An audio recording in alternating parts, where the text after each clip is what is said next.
দুনিয়ায় কয় না এনজয় করে, কি এর এনজয়? দেখা তো আইলাম, কি এর এনজয়? দেখা তো আসলাম, নাম তো বলতে পারবো না। ক্যানাডায় তো দেখা আইলাম, কি এর এনজয়? সারাদিন তো ঘরেরতে বেরোয় না। কোনো এক সময় গাড়ির ভিতরে বয়া চুপে বাইরে, আবার এক সুপার মার্কেটে যায় চুপে গাড়িতে বয়, আবার চুপে যায় ঘরে ঢোকে। এটার নাম এনজয়? হ্যাঁ, এনজয় তো এটার নাম যেটা আমি করে আইছি, এটার নাম এনজয়। সারা দিন ঘুরছি, বয়ান করছি আর গাড়িতে বয়া ঘুরছি, এটার নাম এনজয়। যেখানে মনে চাইছে নামছে, যেখানে মনে চাইছে খাইছি, এটার নাম এনজয়।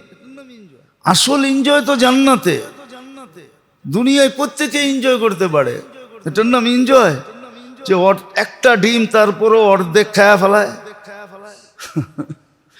আমাকে আগের প্রেসিডেন্ট আব্দুল হামিদ সাহেব বলছিল না যে আমার লেগে একটা ডিম বাচ্চে টেস্ট করতে করতে 2 ভাগ খায়া লাইছে, আমি ভাগে পাইলাম আর কতটুকু।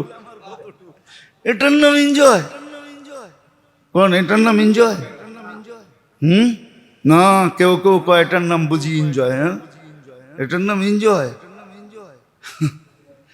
এনজয় তো জান্নাতে হবে। এনজয় শব্দটাই আল্লাহ ব্যবহার করছেন, বানাইছেন জান্নাতের লেগা। মা তাশতাহি আনফুসুকুম, এটার নাম এনজয়। যা মনে চাবে তাই করবে। নাচতে মনে চাবে নাচবে, গাইতে মনে চাবে গাইবে। বলে গাওয়ার গলা পামু কই? তো আল্লাহ বলে দিছে সৌতা দাউদ, তোকে দাউদ আলাইহিস সালামের মতো সিঙ্গার বানায় জান্নাতে দিন। তুই যখন জান্নাতে গাবি তো জান্নাতে সব কিছু তাক লাগা থাকবে। এইরকম আওয়াজ পাইলো কোত্থেকা?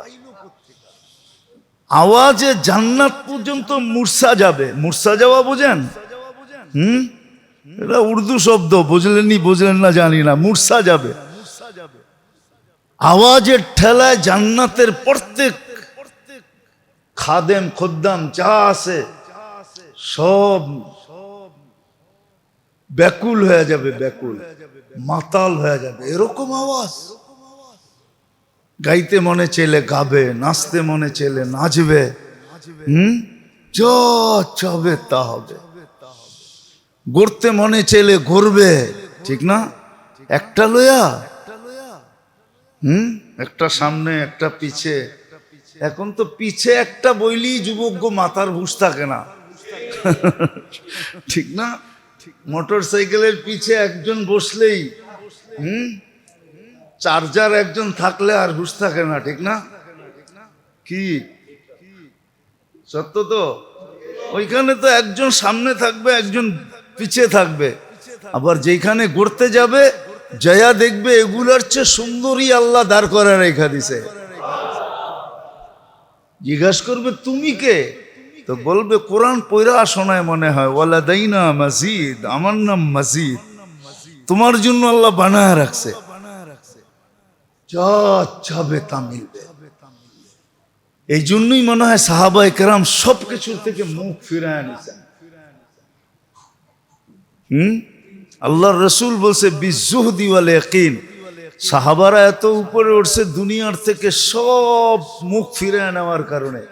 জান্নাত এরকম ভিতরে ঢুকছে যে এখন দুনিয়ার কোনো কিছুই কিছু মনে হয় না। বিশ্বাস হয় না?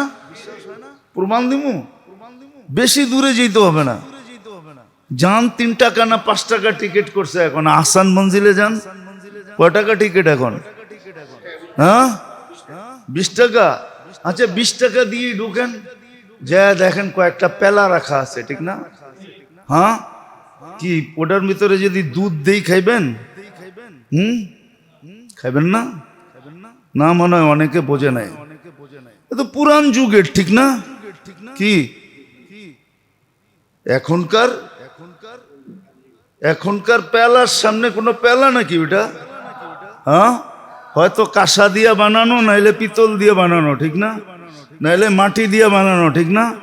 নাইলে কাঠ দিয়ে বানানো, ঠিক না? আর কি আছে ওইখানে? আমার ছেলেরে নিয়ে গেছিলাম জাদুঘরে। তো দেখা পেলা দেখা কইতেছে, ছি এটি দিয়ে মানুষে পান করে নাকি, আর চেয়ে কত দামি দামি ভালো ভালো সুন্দর সুন্দর তো আমগো বাসাই আছে, তুমি কি দেখাইতে লই আইছো আমারে?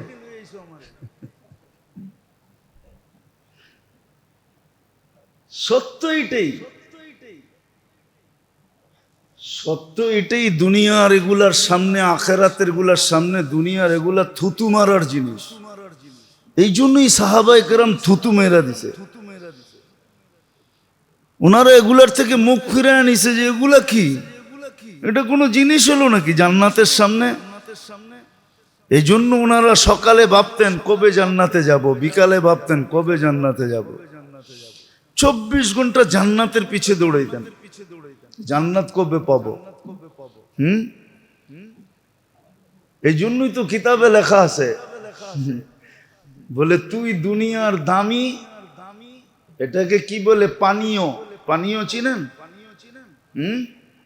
পান করে যে শরবত, ঠিক না? শরবত কোন আর কালা পানি কোন, যেটাই কোন আর কি, দামির থেকে দামি, ঠিক না? তো সাহাবা লেখছে চিঠির ভিতরে যে তোরা যত বেশি এটাকে পছন্দ না করস, আমরা মৌতকে আর চেয়ে কোটি গুণ বেশি পছন্দ করি। এই জন্যই তো আল্লাহ চ্যালেঞ্জ দিচ্ছেন কোরআনে এক দলকে, দুনিয়ার খ্রিস্টান আর ইহুদিকে চ্যালেঞ্জ দিছেন, তোরা এতই সত্য হস তাহলে মৌতের তামান্না করে দেখ, ফাতামান্নাউল মাউতা ইন কুনতুম সাদিকিন, মৌতের তালাশ আকাঙ্ক্ষা কর দেখি। তালাশ তো দূরের কথা, আকাঙ্ক্ষা কর যে আল্লাহ মৌত দিয়া দেন, এটাও তো আকাঙ্ক্ষা করতে পারবি না। আর দেখ মুহাম্মদুর রাসূলুল্লাহর কাছে যারা, ওরা শুধু আকাঙ্ক্ষা করে না, মৌতকে সারাদিন তালাশ করে, কোন জায়গায় গেলে মৌতের লোকে দেখা হবে, মরবো আর জান্নাতে যাব। এই জন্যই তো আল্লাহ চ্যালেঞ্জ দিছেন, দুনিয়া আলাদেরকে চ্যালেঞ্জ দিছেন, মৌতের আশা করে দেখ। আর দিনদাররা সারাদিন কি করে, সকালে উঠেই বলে আল্লাহুম্মা বারিক লি ফিল মাউত ওয়া ফিমা বাদাল মাউত। ঘুমেরতে উঠেই 25 বার কয় আল্লাহ মৌত দেন। কয় কেন? কয় জান্নাত মিলবে। আল্লাহ কয় ঠিক আছে, মৌত দিলে শাহাদতের মালা পড়ায়া দিমু, এমনে এমনে দিমু না, 25 বার পড়লে শাহাদতের মালা। আবার বিকালে কয় আল্লাহ মৌত, দিন তো পার হয়ে গেল। আল্লাহ বলে রাত্র মৌত, হ্যাঁ মৌত হইলেই তো জান্নাত। আল্লাহ বলে মৌত দিমু, কিন্তু খালি দিলে ভালো দেখা যায় না, তো শাহাদতের মালা পড়ায়া দিমু। এই জন্যই তো হাদিসে আছে যে সকালে 25 বার আল বারিক লি ফিল মাউতি ওয়া ফিমা বাদাল মাউত পড়ে ওই দিন মারা গেলে শাহাদতের মৌত হবে। এই জন্যই তো এরা সারাদিন মৌত তালাশ করে, সারা দিন মৌত আকাঙ্ক্ষা করে, মৌত তালাশ করে। ওরা তালাশও করতে পারে না, আকাঙ্ক্ষাও করতে পারে না। তো যেটা বুঝাইতেছিলাম, জীবনটা কিন্তু গড়ার জন্য। কিন্তু আমার কাছে সব সীমিত, আমি কি করে গড়বো এটাকে? আমার কাছে তো কোনো অসীম জিনিস নাই, জ্ঞান তো সীমিত, সবকিছু সীমিত আমার কাছে। জীবনটাও সীমিত, দুনিয়াটাও সীমিত, সবই তো সীমিত। আল্লাহ করার জন্য, গড়ার জন্য এক ব্যক্তিত্ব পাঠাইছেন, গড়ার জন্য এক ব্যক্তিত্ব পাঠাইছেন। এক মডেল বলা চলে না, কেননা মডেলটা তো দুনিয়ার গান্দা জিনিসের জন্য ব্যবহার হয়ে গেছে। এই শব্দটা মুহাম্মদুর রাসূলুল্লাহ সাল্লাল্লাহু আলাইহি ওয়াসাল্লামের জন্য ব্যবহার করা মানায় না। এক আদর্শ পাঠাইছেন, উসওয়া। এক আদর্শ পাঠাইছেন, উসওয়া বোঝেন? উসওয়া অর্থ হলো যার সব কিছু গ্রহণযোগ্য, পেশাবও গ্রহণযোগ্য, পায়খানাও গ্রহণযোগ্য। পেশাবও সুগ্রাণ, পায়খানাও সুগ্রাণ। বিশ্বাস মনে হয় না, ঠিক না? জাবের রাদিয়াল্লাহু তাআলা আনহু, আল্লাহর রাসূল প্রয়োজন মিটায়া যখন বাহির হইছেন, যখন গেছেন, তো লোটা ছিল জাবের রাদিয়াল্লাহু তাআলা আনহুর হাতে, পর্দা করার কিচ্ছু ছিল না। ছোট ছোট জারি ছিল, জারি বলে এটাকে, ছোট ছোট গাছ চর এলাকায় পাওয়া যায়, কাঁটাযুক্ত গাছ হয়। তা আল্লাহ রসুল বলছে, জাবের এই গাছ ছোট ছোট জঙ্গলগুলাকে বলো না আমার জন্য পর্দা করতে। জাবের রাদিয়াল্লাহু তাআলা আনহু বলতে দেরি, সবাই নিজের জায়গার থেকে ছুটা আইসা, হ্যাঁ মনে হয় কোনো মিস্ত্রি বা কোনো আর্কিটেকচারও এত সুন্দরভাবে করতে পারতো না। ওরা নিজেরা নিজেকে এইভাবে সাজাইছে আর পর্দা করছে আল্লাহর রসুলের জন্য। আল্লাহর রসুল যখন বাহির হয়েছেন ওইখান থেকে, তো আল্লাহ বলছে, জাবের এদেরকে বলো নিজের জায়গায় চলে যেতে। হ্যাঁ, জঙ্গলের ঝুপ পর্যন্ত আল্লাহর রসুলকে মাইনা আজও হাদিসে লেখা আছে, কিয়ামত পর্যন্ত লেখা থাকবে। কিন্তু আফসোস, যাদের জন্য নবী হয়ে আসলো তারা মানল না। তাদের চেহারা দেখলে চিনা যায় না এরা উম্মতে মুহাম্মদী, এদের পোশাক দেখলে চিনা যায় না এরা উম্মতে মুহাম্মদী, এদের চালচলন দেখলে বোঝা যায় না এরা উম্মতে মুহাম্মদী, এদের কথাবার্তা দেখলে বোঝা যায় না এরা উম্মতে মুহাম্মদী। কোনো কিছু দিয়েই বোঝা যায় না, জিজ্ঞাসা করলে একটু পাওয়া যায় মুখ দিয়া যে হ্যাঁ আমরা উম্মতে মুহাম্মদী, কিন্তু কোনো কর্ম দ্বারা বোঝা যায় না। অথচ জঙ্গল মানতেছে, জঙ্গল। তো যখন চলে গেছে বলছে তোমরা নিজের জায়গায় চলে যাও, তো মানুষের মতো হাঁটতে হাঁটতে নিজের জায়গায় যায় লাগা গেছে, বুঝেই যায় না যে এখান থেকে উঠছিল। জাবের রাদিয়াল্লাহু তাআলা আনহু দৌড়ায় গেছেন, সবাই জিজ্ঞাসা করছে জাবের কি পাইলা? সুঘ্রাণ ছাড়া কিচ্ছু পাই নাই। সুঘ্রাণ ছিল, ওসওয়ামানি এটা, যা সব কিছু গ্রহণযোগ্য। পেশাবের তরিকাও গ্রহণযোগ্য, পায়খানার তরিকাও গ্রহণযোগ্য, সব কিছু গ্রহণযোগ্য। শুধু গ্রহণযোগ্য না, আমাদের জন্য প্রত্যেকটা সোয়াবের পাত্র। শুধু সোয়াবের পাত্র না, আজকে একটা সময় চলে আসছে যে এক একটা মানার দ্বারা 100 শহীদের সোয়াব পাওয়া যাবে। এক একটা মানার দ্বারা আল্লাহর রসুলের কাছে হওয়া যাবে, সুপারিশের অধিকারী হবে। মান আহাব্বা সুন্নতি ফাকাদ আহাব্বানি ওয়া মান আহাব্বানি কানা মাই ফিল জান্নাহ। আল্লাহর রসুলের প্রতিবেশী হইয়া জান্নাতে থাকা যাবে। কি হইয়া? প্রতিবেশী হইয়া থাকা যাবে। এক একটা সুন্নতের, এক একটা আদর্শে ভাবলে অনেক কিছু, না ভাবলে কিছুই না। বাংলা একটা প্রবাদ আছে, ওটা বললাম না, প্রবাদ বাক্যটা, প্রবাদ বাক্যটা অনেক খারাপ। একটা পথেই বলি, মানলে তাল গাছ, এটাই বললাম শুধু, পরের ছন্দটা বললাম না। গ্রাম্য ছন্দ, আগের ছন্দগুলা অনেক কাজে দেয়, অনেক অনেক।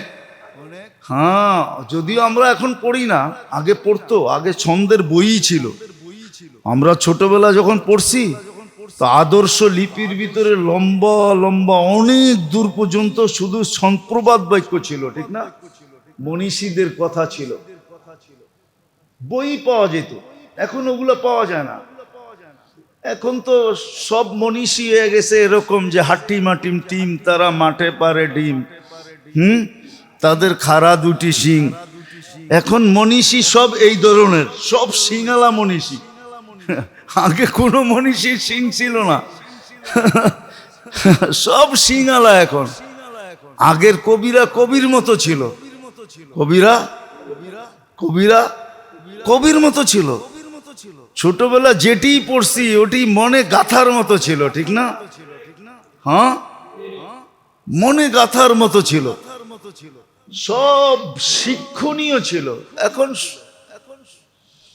কোনো ছন্দেরও মিল নাই, আগামাতারও মিল নাই। হ্যাঁ, বললে তো বলা যায়, মনে হয় যে কি খায়া জানি কবিতা লিখতে পড়ছে। কি খায়া জানি, হাইসেন না, বুঝানোর জন্য বলতেছি।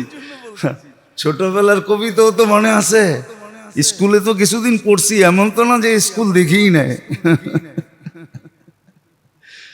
স্কুলে তো কিছুদিন পড়ছি, ছোটবেলার কবিতার কথা মনে উঠলে এখনো শিক্ষণীয় কবিতা ছিল, ঠিক না?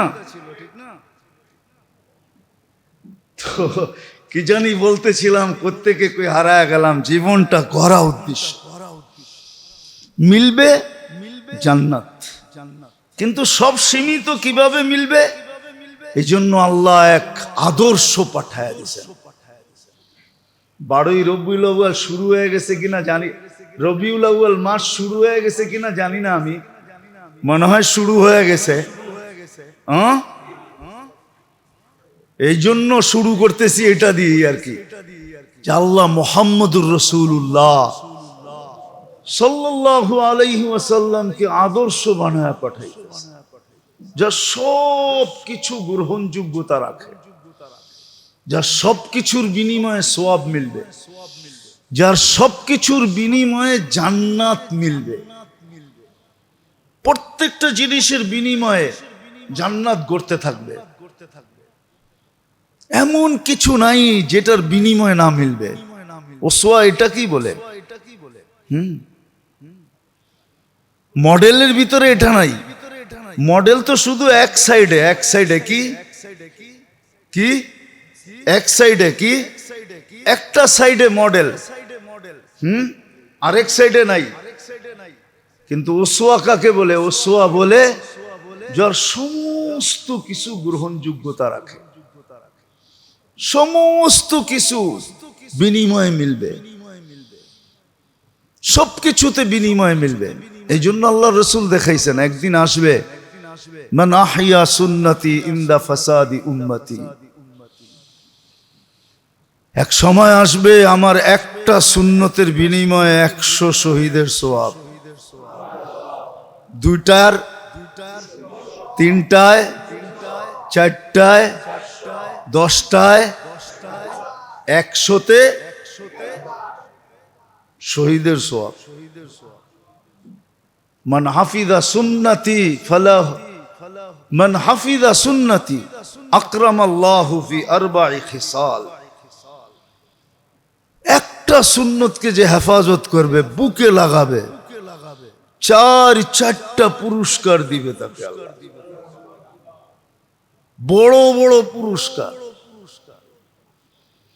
তো আল্লাহ এক আদর্শ আমাদের ভিতরে পাঠাইছেন, মুহাম্মাদুর রাসূলুল্লাহ সাল্লাল্লাহু আলাইহি ওয়াসাল্লামকে এক আদর্শ বানায় পাঠাইছেন।